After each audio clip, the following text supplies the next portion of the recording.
దయచేసి వినండి, మధ్య తరగతి వాళ్ళు ఎవరైనా ఉంటే గోల్డ్ మీద ఇన్వెస్ట్ చేయొద్దు, సిల్వర్ మీద ఇన్వెస్ట్ చేయొద్దు. నేను ఎందుకు ఈ మాట అంటున్నానంటే ఒక్కసారి ఈ వీడియో చూడండి. ఆర్థిక మాంద్యం వచ్చి ప్రపంచం అంతా తల్లకిందులైపోతుంది. అమెరికా నుంచి మనోళ్ళందరూ తట్టా పుట్టా సర్దుకుని వచ్చేస్తున్నారే తల్లి.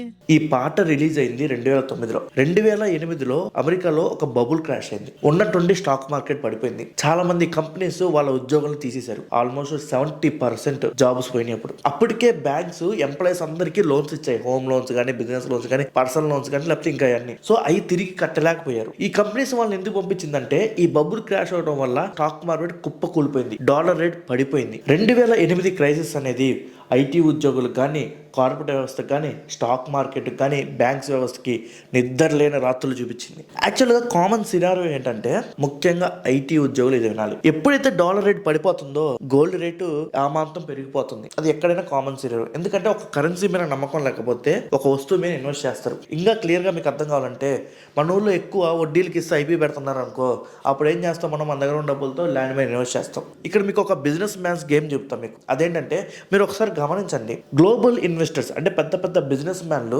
ఎలా ఆలోచిస్తారో ఇన్వెస్ట్ చేయటంలో డబ్బులు.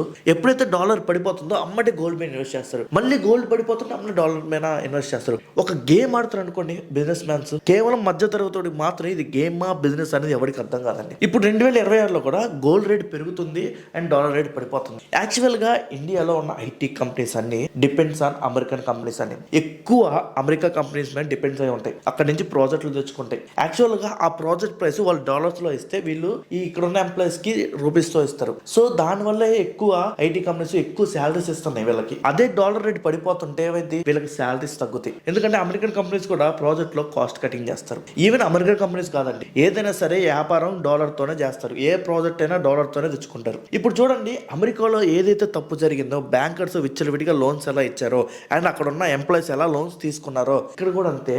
ఐటీ ఉద్యోగం ప్రతి ఒక్కరు 100% మంది హోమ్ లోన్స్ తీసుకున్నారు.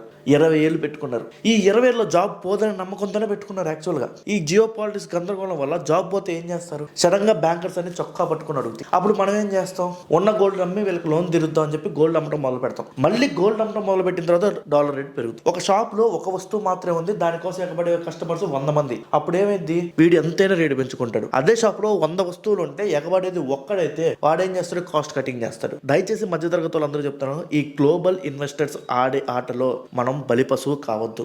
ఈ వీడియో ఎవరైతే గోల్డ్ మీద ఇన్వెస్ట్ చేస్తున్నారో వాళ్ళకి ఈ వీడియోని షేర్ చేయండి. మీ అభిప్రాయాన్ని కామెంట్ బాక్స్ లో కామెంట్ చేయండి. మళ్ళీ కలుద్దాం వేరే వీడియోలో.